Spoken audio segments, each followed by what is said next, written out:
Good morning. My name is Matt Bruce. My pronouns are he, him, and I serve on your board of trustees. It is my pleasure to welcome you here this morning. If you are here for the first time, thank you for joining us. We look forward to getting to know you. We invite everyone present in the sanctuary today to join our in-person community time immediately following the service. Each week, we remind ourselves of our congregation's core values.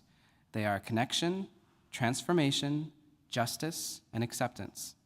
Our mission is to embody these core values in our daily lives by welcoming all, inspiring compassion, nurturing wonder, and serving community. And now we have a special presentation from our nominating committee, Amy Conrad, and also Reverend Roger and Val Ridenour have a special recognition to share.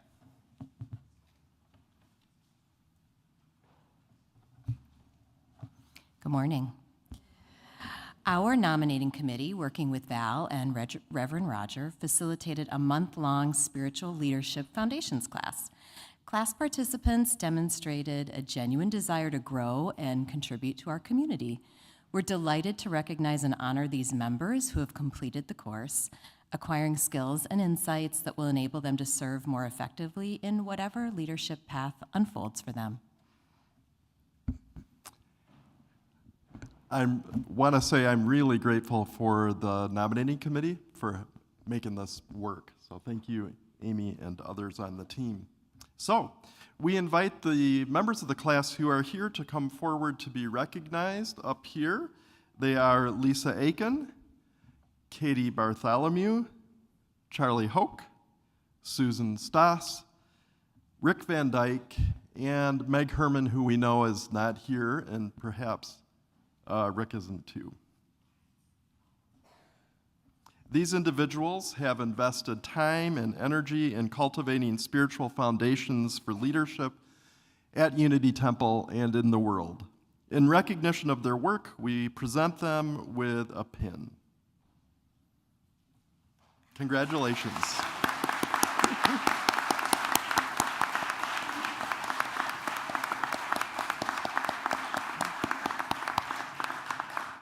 Thank you. Our first graduating class. Thank you. We are so glad that you are here with us today.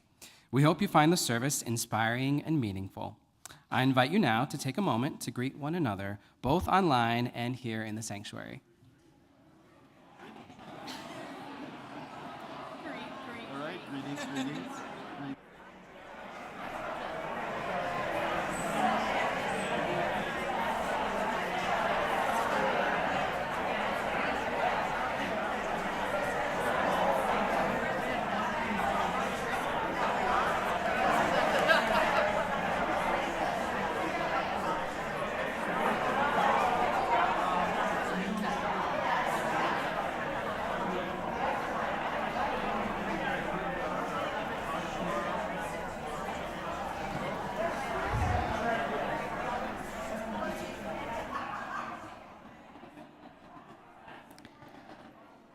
I'm Reverend Emily Gage. My pronouns are she and her. Our chalice lighter this morning is Edward.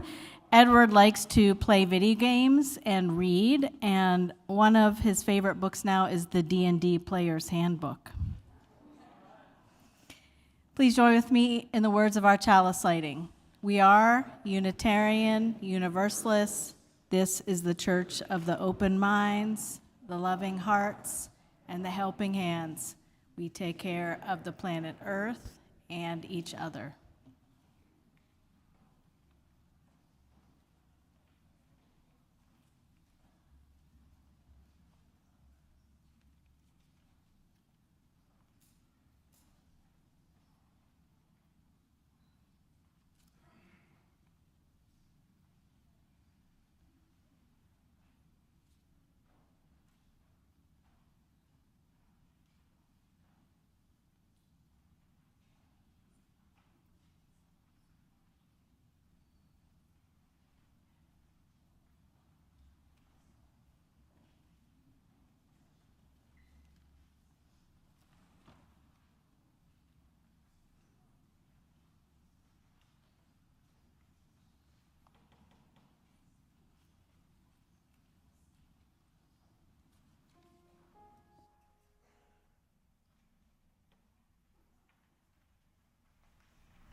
Hello, my name is Oliver Crimmins.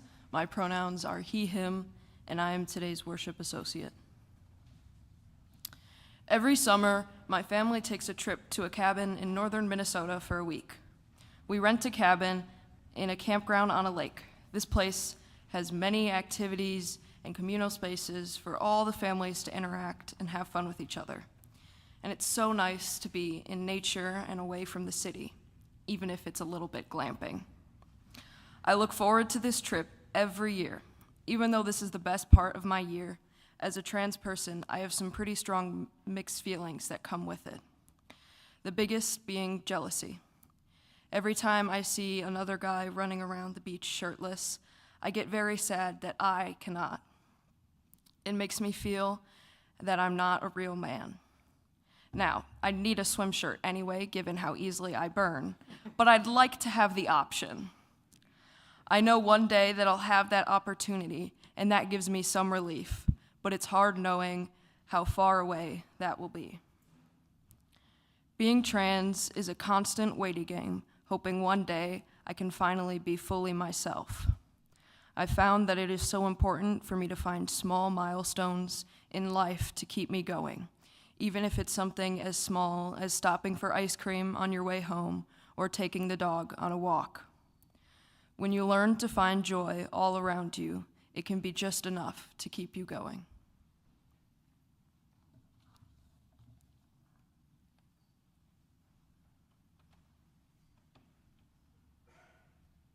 I invite you to rise in body or spirit. We're going to sing hymn number 131, Love Will Guide Us. It's in the gray hymn book.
Please remain standing and join me in the words of our covenant. Love is the doctrine of this congregation. The quest for truth is its sacrament, and service is its prayer. To dwell together in peace, to seek knowledge and freedom, to serve humanity in fellowship, to the end that all souls shall grow into harmony with the divine. Thus do we covenant with each other and with God. Thank you.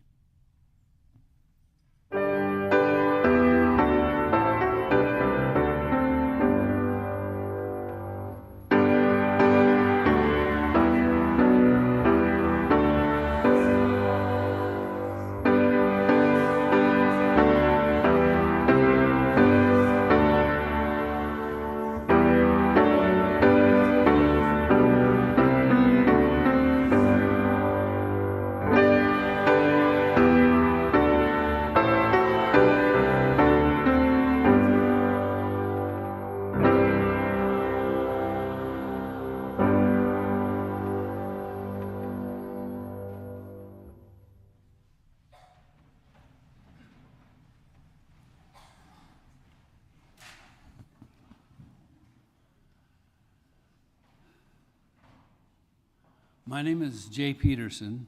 My pronouns are he and him, and I serve on your spiritual care team. Love is the doctrine of this congregation.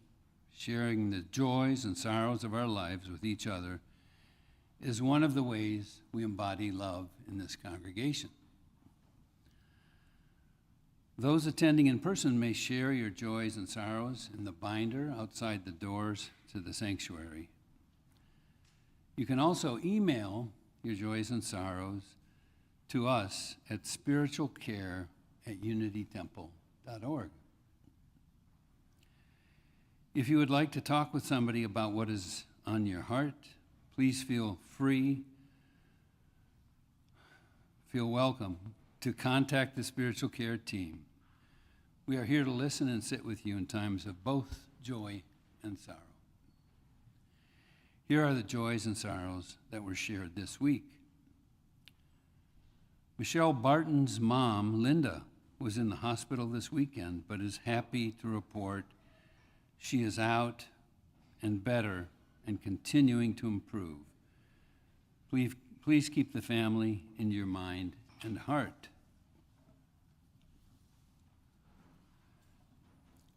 The Knuckles are celebrating their 51st wedding anniversary. The flowers today are from the Knuckles. Today, FORA, which is Foraging Opportunities for Refugees in America, dedicates a new building in Chicago. FORA provides high-impact tutoring for the children of refugee families. Consider joining several of us in the congregation who are donors or who provide tutoring to these future citizens. Jan Johnston.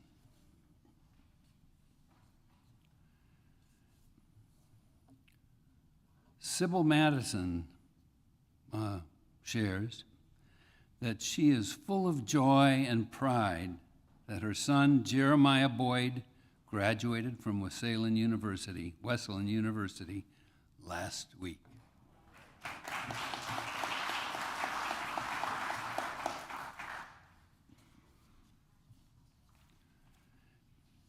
We know that we hold some joys and sorrows in silence. We invite anybody who has a joy or sorrow to come forward to drop a stone in the bowl of water at one of the 4 stations around the room. We invite you to engage in the spiritual practice of silence during this shared ritual. Let's begin.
I invite you to join in prayer and meditation.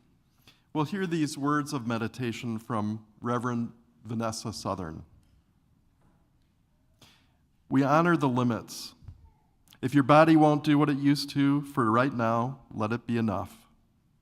If your mind won't stop racing or can't think of the word, let it be enough. If you are here utterly alone in despair, be all that here with us.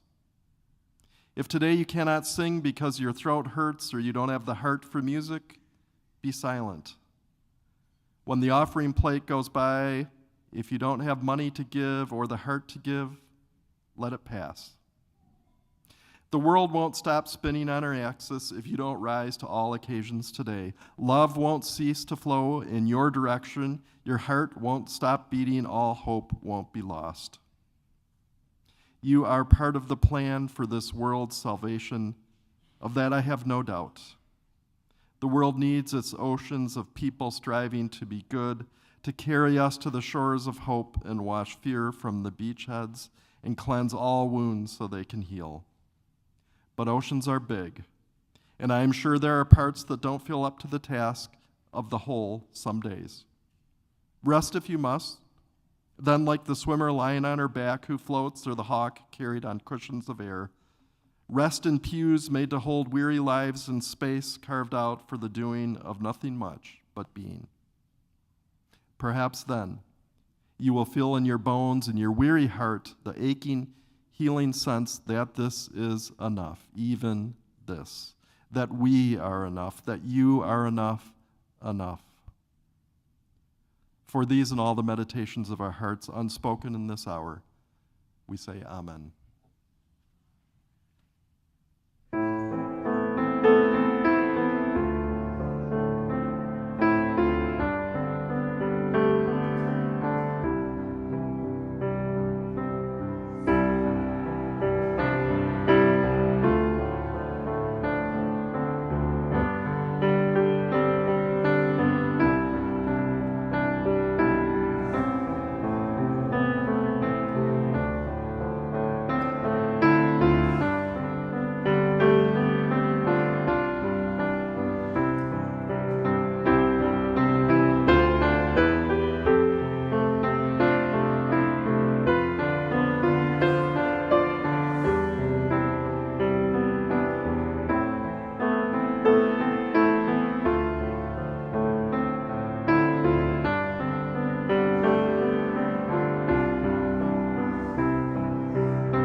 If you are somebody who likes to come close when you're listening to a story, I invite you to come and sit down on the floor near me.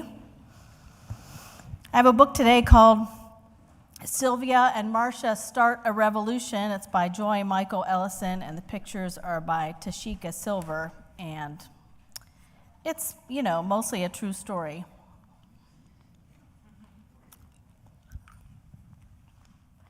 Sylvia Rivera and Marcia P. Johnson weren't just friends, they were as close as sisters. Strolling arm in arm down Christopher Street, they looked magnificent. Sylvia, Marcia cried, "See that girl over there? She looks hungry. Give her $1. Marcia, said Sylvia, "that's all our money. How will we eat?" Marcia smiled. "Us, we'll be fine, honey." "It's not right for these kids to be sleeping on the street," said Sylvia. She remembered what her grandma said when Sylvia wore a dress for the first time. Sylvia had finally felt free, but Grandma frowned. "You're a boy," she said. "Act like it." Sylvia knew she could only act like herself. Sylvia, like Marcia, was a transgender girl. People thought she was a boy, but she knew differently.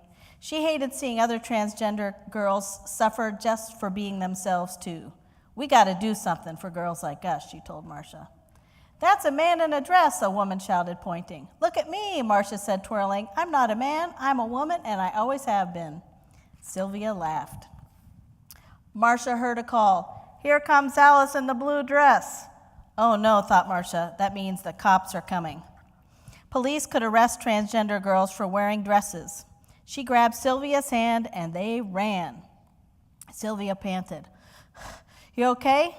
"Honey, I'm tired of being treated so bad," said Marcia. Sylvia sighed. "Someday, girls like us will be able to wear whatever we want. People will call us by the names we choose. They'll respect that we are women. The cops will leave us alone and no one will go hungry." Sylvia and Marcia talked and talked about making life better for themselves and their sisters. Then, on June 28, 1969, they took action. Sylvia burst into the Stonewall Inn. "Happy birthday, Marcia!" "Thanks, honey," Marcia said. They grooved on the dance floor until Marcia heard a voice yell, "Here comes Alice in the blue dress." Oh no, she thought, the police. "That's a man in a dress," a policeman sneered at Marcia. "Show me your ID or I'll arrest you." "Not on my birthday," said Marcia. The police ordered everyone into the street and began making arrests. "Come on," Marcia yelled. The two friends rushed toward the police van. They pushed past the officers, broke open the van door, dragged out their friends, and set them free. "The revolution," shouted Sylvia. "It's beautiful." The next day, everyone on Christopher Street was talking about the Stonewall Rebellion. Sylvia and Marcia strode with pride, the two lionesses, until they heard the call, "Here comes Alice in the blue dress." "Look at these children with no homes running from the cops." Sylvia shook her head. "We still got to do something for them." Marcia frowned. "We're just two friends trying to survive ourselves." "We'll give them what we got," said Sylvia. "Friendship. Let's get a house and open it up to all the young sisters living on the streets." Young transgender girls came from miles around to live with Sylvia and Marcia. Together, they took care of each other. They ate together, laughed together, and struggled together. They became family. Sylvia and Marcia spent their lives fighting for the survival and rights of transgender people. Through it all, they were best friends. Their memory shines like a star, showing us that with our friends, we can change the world. There's a picture of the Stonewall Inn, and that is how Pride got started. How about it? All right, ready?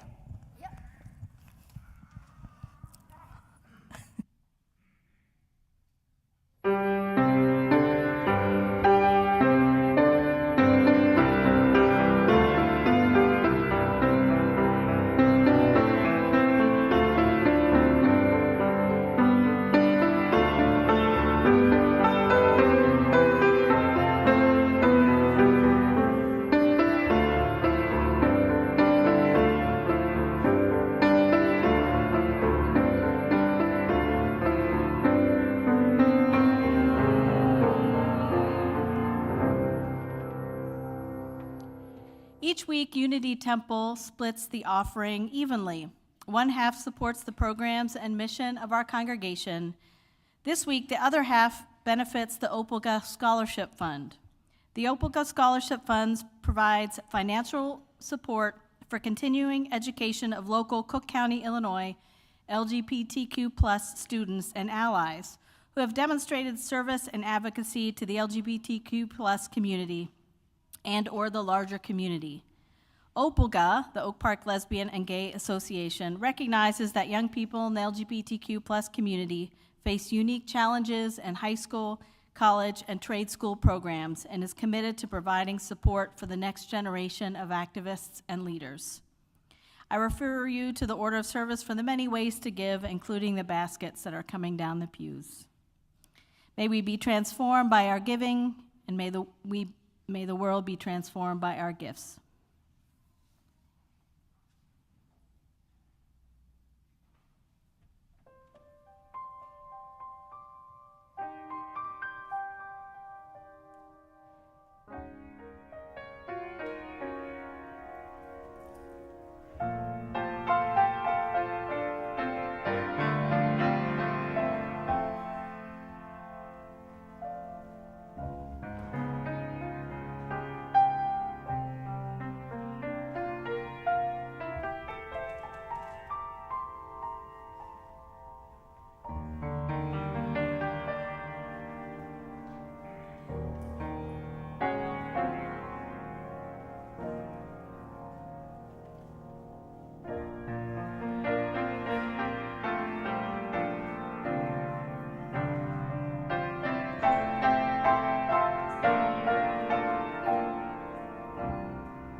I neglected to say earlier that I'm Reverend Roger and my pronouns are he, him.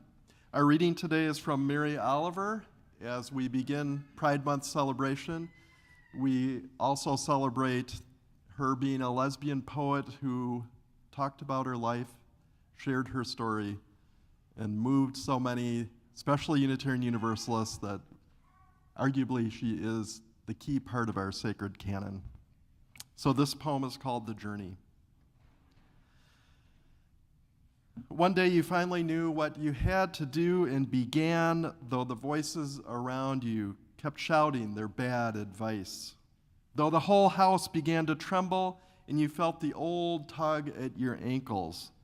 Mend my life, each voice cried. But you didn't stop. You knew what you had to do, though the wind pried with its stiff fingers at the very foundations, though their melancholy was terrible. It was already late enough, and a wild night, and the road full of fallen branches and stones. But little by little, as you left their voices behind, the stars began to burn through the sheets of clouds, and there was a new voice, which you slowly recognized as your own, that kept you company as you strode deeper and deeper into the world, determined to do the only thing you could do, determined to save the only life you could save.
let cicadas serve as the reminder.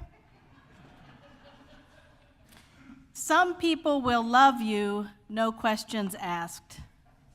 Some people will despise you before you've made their acquaintance. But those people are not your purpose. Your purpose is to climb and feast and love and fall, to give back to the planet, to be part of the great big cycle. And you will do those things regardless of who likes you. This poem by Jocelyn Freeman is just one tiny slice of the seemingly infinite cicada content that is out there in the world right now. It has felt to me like there's been an ongoing conversation about these creatures with most people that you meet these days. It's everywhere because, well, the cicadas are everywhere. I'm not in either of the love or hate cicadas camp. I'm somewhat fascinated, somewhat repelled. Mostly when I think of cicadas, I think of their loud singing, and in my remembrance of growing up, it mostly happened in the long, abundant days of late summer, around my birthday and the start of school. I can feel the melancholy and yearning and big feelings of endings and beginnings when I hear those cicada wings do their thing. And I remember a time when I couldn't pass up one of those cicada exoskeletons. I had to pick it up and peer at it closely. Our constructed seasonal existence is not related to the cicadas at all, but the cicada soundtrack seems appropriate to me at this time of year, too. My own kid is finishing 7th grade and has grown enormously in all the best ways this year. Other poignant rites of passage of many I love fill the calendar these long and abundant days, too. People of all ages are shedding all kinds of old selves and identities to make room for something new. Sometimes it is visible, and sometimes it is not. I recently got to attend the Festival of Homiletics online, which is a celebration of preaching for preachers/ministers, a glorious array of sermons and lectures with the theme this year of sustaining and nourishing the preaching life. I registered virtually because honestly I had enough going on in mid-May, and I didn't really know much about it except that I knew some other Unitarian Universalist ministers had gone in the past. That was enough to intrigue me. This festival isn't Unitarian Universalist, rather most speakers come from liberal and progressive Protestant contexts, so I got to hear preaching from perspectives I don't usually get to hear. I tuned in to hear the first speaker, Caroline Lewis, who was in the midst of welcoming the travelers, the tuner-inners, and naming all questions of enoughness that it takes to be present at something out of your ordinary schedule. Did I do enough on my list to leave town? Did I bring enough of the things I need with me? Did I accomplish enough to earn some soul-feeding time? Perhaps you know this feeling of asking yourself these questions. Have I done enough? We ask ourselves way, way too often. We ask it so often, our culture asks it of us so often, that sometimes it really feels like we are asking, am I enough? Am I enough? I would just like to interject for a moment. The answer is yes, yes, you are enough. Lewis took as her text for preaching a few verses from the Gospel of Matthew when we hear Jesus say to the disciples in so many words, "Oh, you of little faith, do not be afraid." Now, in my admittedly limited exposure, I've always taken this to mean something like, silly disciples, you shouldn't be afraid. Like you're afraid because you don't have enough faith and trust. Get a hold of yourselves. But Lewis in her sermon said, what if? What if this was Jesus at his pastoral best? What if the message was really, don't be afraid because you have a little faith, and a little faith is enough. It's going to get you to the next thing. A little faith is enough. A little hope is enough. A little whatever it is that keeps you going is enough. A little kindness, a little joy, a little love. I have been pondering this ever since I heard it, and I need to tell you I find it tremendously comforting. A little faith is enough. So many times when we tell a story from the ending, or an ending anyway, as you look back and tell it, everything looks like it was leading up to that culmination. It doesn't often include the things that you didn't do, or the mistakes you made, or the times you took a different turn because you had enough faith, or you had enough of a still small voice within you that told you to keep going, or to go a different way, or to shake off a mistake and try again. When I tell the story of how I became a minister, it seems as though I knew where I was headed all along, and in no way was that true. If myself from decades ago looked at my life now, I'm sure they would say that that was not what they had in mind. There would be so many choices and decisions and opportunities and mistakes carried through by just a little faith and hope and love that got me where I got to today. I feel certain that many of you might say the same about who and how you are today. As I pondered this month's theme of renewal, I got to thinking about times when I felt utterly bereft and grieving, and the best thing I could think of to do was to take a walk. And so I got up off the couch and went out the door and put one foot in front of the other until I could feel the dull ache or the inner turmoil jostle back into place, into a more peaceful adjustment, so I could feel the little faith again. It wasn't everything, but it was enough to get to the next thing.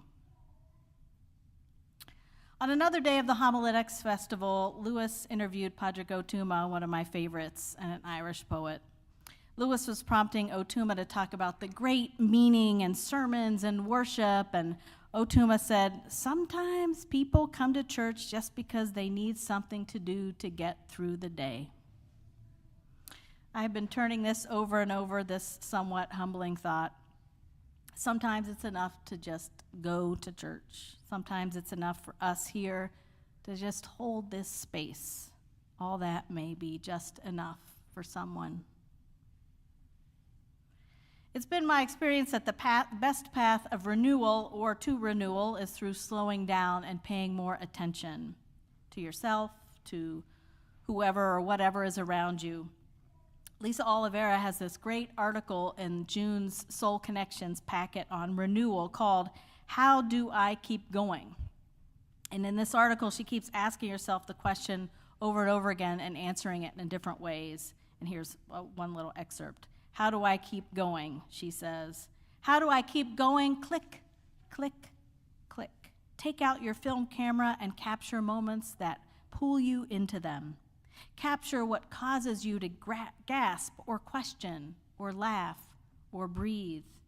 The quietness of an empty road, the strange formation of a mountain, your daughter's somehow blonde curls against the deep green of a redwood tree, yellow flowers growing around the tires of a forgotten car, a body of water you later peer into like a mirror, like it will show you something that you are looking for. Capture the most natural of beauty, the kind that needs no editing or alteration. Capture what you don't expect. Capture what catches your attention and sit with why, letting it show you what to keep looking for, or even more important, what you already have. Find enough."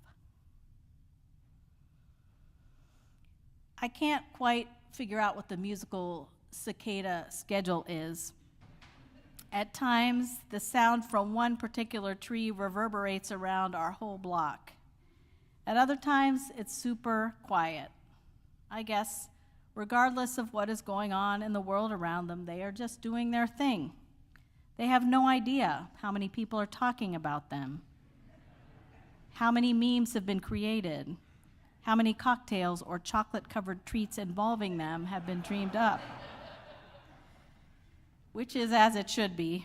As Freeman writes, their purpose is to climb and feast and love and fall and give back to the planet to be part of the great big cycle regardless of who likes them.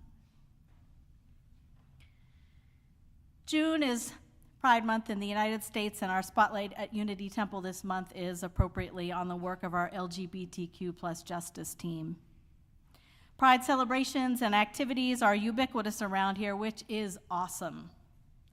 And it's not just a joyful and corporate celebration. It's an essential part of showing the world our vision of LGBTQ plus inclusivity and affirmation at a time when people who have these identities are increasingly under threat. Pride only exists because people said, enough. I saw this post by Tony Choi on social media, who wrote, "Pride isn't brought to you by T-Mobile and Absolute Vodka. It was brought to you by drag queens, trans women throwing bricks, by lesbians and queer women taking care of gay men dying of AIDS in the face of an intentional government neglect." Pride celebrations in the United States can trace their roots back to the revolt against the police at the Stonewall Inn in New York City on June 28, 1969. Back to Sylvia Rivera and Marsha P. Johnson, who said, enough. Enough to those who would arrest them and ridicule them. They paid them no mind and fought back. Enough. Enough to the people who cast out transgender girls from their family, and they took them in and gave them a home and a chosen family. Enough to those who told them they were a different gender than they knew themselves to be. Through those messages and bad advice, Marsha and Sylvia and countless others tuned into their own voices in order to be most fully who they are. One of my favorite moments in the book, Sylvia and Marsha Start a Revolution, is when they open up the police van and set their friends free, and Sylvia shouts, "The revolution, it's beautiful." It is beautiful when anyone makes progress on the way to more fully being who they are. It is beautiful when anyone says enough to the voices that are holding them down. It is beautiful when anyone comes to the true understanding that they are enough. You are enough. Bless the Messy, a self-described queer magic maker, had an image for this month which said, "What people think pride is, rainbow and celebrations. What pride actually is, feeling free, having community, boring everyday life as your authentic self, surviving hard stuff, being valid in the closet to stay safe, honoring those who paved the way, especially Black trans elders, fighting for equal rights, feeling at home in yourself, protecting trans youth, validating intersections, queer sex, gender euphoria, loving yourself more than needing to be loved by others, being accepted and respected as ourselves, celebrations, and still rainbows." It is essential for each of us, particularly as people of faith, to live our belief in LGBTQ plus inclusion and celebration and protection in how we live our lives. Too many people are using religion as a tool for creating and perpetuating fear around those who don't conform to the way they think the world and people should be. We know religion as a force for love, a force for love. At the Festival of Homiletics, I got to hear a lecture by Anna Carter Florence about the women in Jesus' genealogy. These women, Tamar, Rahab, Ruth, and Bathsheba, are the only women in the Bible besides Mary that are named when tracing Jesus' heritage. And each one of these women were women on the margins who had to make a way out of no way, who found themselves in difficult circumstances, who experienced violence, and had to do what they needed to do to survive. Women whose stories are like those we know from our own families and lives, stories of those who suffered and made difficult choices. Florence's point is that the inclusion of these women tells us so much about who Jesus was, and it underlines the way Jesus spent a lot of time with women with complicated stories. He made room, he listened, He paid attention. This is the Jesus I like to remember when I hear people use his name to support their homophobia and transphobia. Jesus is one of the role models who said, "Enough," to all the conventions and prescribed and unfair roles and knew how to be who he was. Also, he knew that a little faith was enough. Jocelyn Freeman reminds us, let cicadas serve as the reminder. Some people will love you, no questions asked. Some people will despise you before you've made their acquaintance, but those people are not your purpose. Your purpose is to climb and feast and love and fall, to give back to the planet, to be part of the great big cycle, and you will do those things regardless of who likes you. May we climb and feast and love and fall and give back to the planet. May we find enough hope and faith to keep going. May we be fully who we are and know that it is enough. And so may it always be.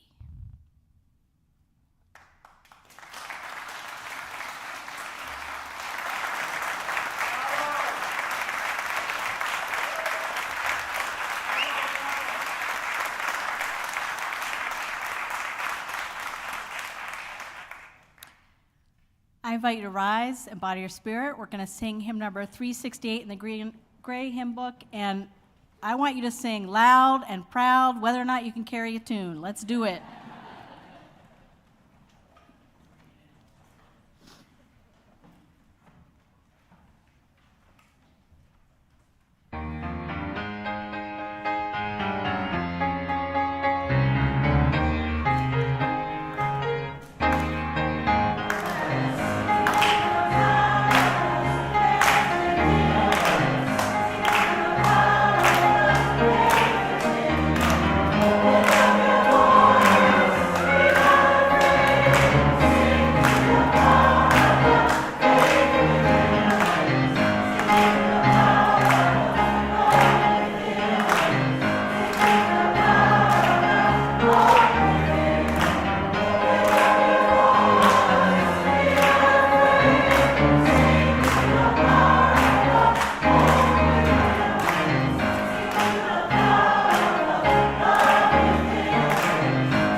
These closing words are from H.P. Rivers. Blessed are the queer. Blessed are the wanderers seeking affirmation. Blessed are the worshipers praying from closets, pulpits, pews, and hardship. Blessed are the lovers of leaving family and familiarity, leaving tables where love is not being served. Blessed are those who stay.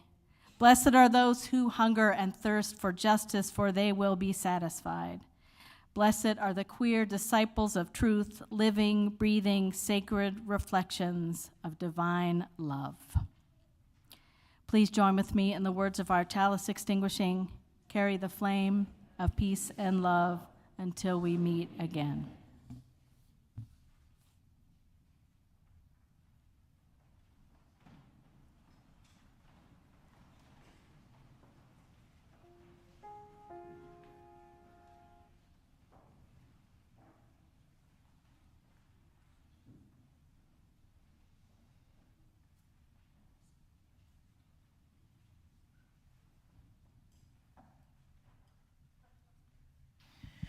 It's so nice to be able to share C21 with all of you. But I wanted to tell you, one of the reasons that we're here is to thank you, thank the congregation for supporting us in rehearsing in this space. We have rehearsed in many other places in Oak Park, but We were welcomed in a year ago, and